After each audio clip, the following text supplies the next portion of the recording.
Bonjour à tous et bienvenue dans ma cuisine. Aujourd'hui, nous allons préparer du colin en croûte de blanc-manger à la noix de coco. Et moi, je vous le propose avec des petits épinards. Mais comment il faut faire pour avoir des épinards comme ça? En cercle, tu veux dire? En cercle? Oh ben ça c'est fastoche. La prochaine fois, c'est toi qui les feras, Bernard.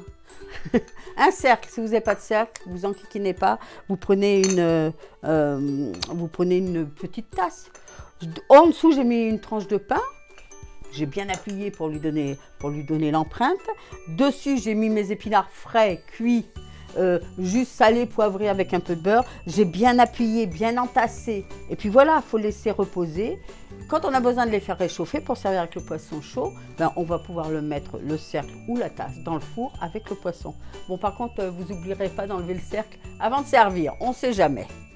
Alors, pour faire cette recette, il nous faut du poisson. Alors, j'ai pris du colin, un poisson blanc. C'est blanc-manger blanc, il nous faut du poisson blanc.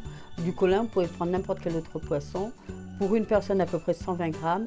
Une louche de noix de coco râpée, 2 cuillerées à soupe de lait tiède, 1 cuillerée à soupe de crème fraîche, 1 cuillerée à soupe de yaourt et du sel et du poivre pour saler et poivrer le poisson sur chaque face.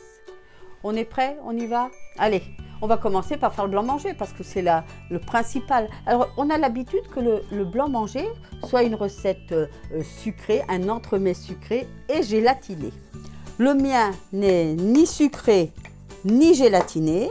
Il va nous servir de base à faire plein de recettes, et notamment mon colin. Alors, on remue. Vous voyez, il faut rendre nos noix de coco râpées un peu humides. Et on va laisser reposer. On va laisser reposer 5 petites minutes. 1 cuillerée à soupe de crème fraîche et du yaourt brassé. Alors, vous n'allez pas vous embêter si vous n'utilisez pas des yaourts brassés d'habitude. On va le brasser nous-mêmes parce que le yaourt qu'on achète brassé, c'est un yaourt qui est remué jusqu'à devenir avoir une texture un peu plus liquide. Et si vous vouliez du yaourt à boire, ben vous continuez à brasser pour le rendre complètement liquide. Alors, 1 cuillerée à soupe de ce yaourt.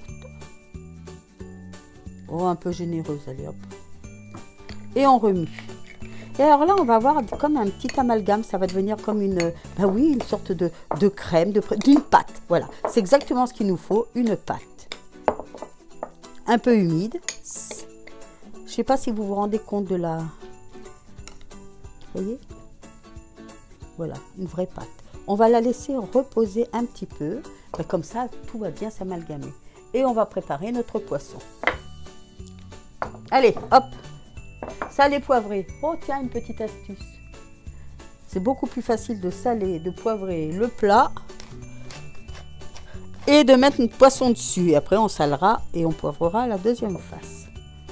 Hop là. Le sel va faire sortir l'humidité. Une autre petite astuce, parce que ça c'est indispensable pour réussir vos recettes, quand on va mettre des choses chaudes, faire chauffer des choses dans le four, il faut absolument que tous les ingrédients soient à température ambiante, sauf notre lait qui doit être tiède. Allez, regardez, hop.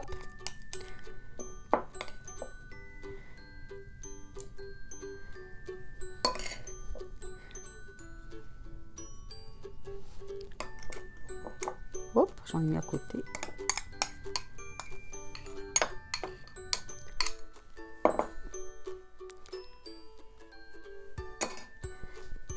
Le blanc-manger, il a une belle histoire. Mais avant d'avoir la recette du blanc-manger, il y avait des habitudes alimentaires, c'était de manger blanc. On appuie pour que ça adhère bien. Manger blanc. Ben oui, il fallait tout manger. Il fallait que les viandes soient le plus blanc possible pour pouvoir enlever les humeurs. Voilà. On englobe tout au bord. L'intérêt de mettre une croûte sur le poisson, voyez, c'est que ça va faire une sorte de barrière lors de la cuisson. La chaleur du poisson va monter dans la croûte, mais va rester dans le poisson. Ben oui, il y a une barrière qui l'empêche d'y aller. Allez, on enfourne une vingtaine de minutes, thermostat 7. On aura préchauffé notre four avant, j'ai oublié de vous le dire, hein, méchante rigidité. Allez, hop, c'est parti. Tiens, je vais en profiter pour vous raconter une petite histoire. Pas des salades. Hein. Ce blanc manger blanc, ça a été vraiment du Moyen-Âge, de l'Antiquité même. Apicius, il faisait tout tremper dans du lait d'amande pour que les humeurs, notamment le sang de la viande, restent dans le lait et ne restent pas dans la viande parce que ça pouvait donner des maladies et surtout lorsqu'on les pouvait, c'était de moins bonne conservation. Et puis après, au fil des temps, on a continué à faire des périodes où il fallait manger blanc. Alors on mangeait plus de volaille, qu'on faisait aussi tremper dans du lait d'amande notamment. On faisait, des recettes, la petite blanquette. Et oui, la blanquette, elle est née du moment où il fallait manger blanc. Le boudin blanc, pareil. Les nobles, les aristocrates, les bourgeois voulaient continuer à manger du boudin, mais pas le même boudin que les paysans, donc ils l'ont rendu blanc. Alors ce blanc, c'est la couleur blanche. Je dis bien des bêtises des fois. Non, le blanc, c'est symbole de... Bon, je te recommence. Le blanc, c'est l'Immaculée Conception. C'est la pureté, c'est pour ça qu'on aimait manger blanc. Et puis après sont venus ces entremets, le blanc mangé, 18e seulement, hein, même fin 18e. Le blanc mangé d'abord à l'amande avec de la gélatine, et puis après, gélatine qu'on faisait directement avec les pieds de veau. Et puis après, le blanc mangé à la noix de coco, lorsque la noix de coco s'est un petit peu éparpillée dans le monde entier. Voilà pour ce blanc mangé, ce manger blanc. Je vous ai expliqué comment on faisait le blanc manger et il m'a servi aujourd'hui à faire d'autres préparations. Vous pourrez les refaire chez vous. Alors, je vous ai préparé, tiens, une petite soupe. Une petite soupe. Dedans, c'est des lentilles corail. Vous savez, à la cuisson, elles sont plus corail. Hein. Avec ma préparation de blanc manger, salé, poivré, bien entendu. Tout au bord, je vous ai mis un peu de noix de coco juste passée à la poêle pour la rendre un petit peu plus grillée. Excellente, chaude ou froide. Hein. Froide, vous pourriez mettre même un petit peu de jus d'orange. Je vous ai préparé des petites galettes. Là, c'est juste du blanc manger et des œufs. Vous voyez hein. Pour un bol, là, j'ai mis 2 œufs. J'ai fait des petites galettes chaudes, excellentes avec des haricots blancs.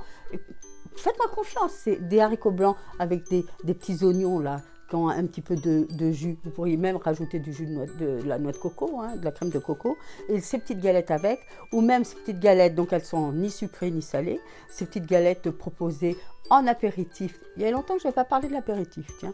Ces petites galettes à l'apéritif, avec d'autres choses étalées dessus, ça va très très bien. J'ai préparé, ça j'adore. Alors ça c'est une sauce. C'est notre blanc manger qu'on a fait ensemble, à la préparation de base, à laquelle j'ai rajouté de la crème fraîche. Dedans, on pourrait y faire, oh là là. Dedans, on pourrait y faire macérer des suprêmes de volaille. Le suprême, je vous rappelle, c'est le blanc, hein, ou même un poisson.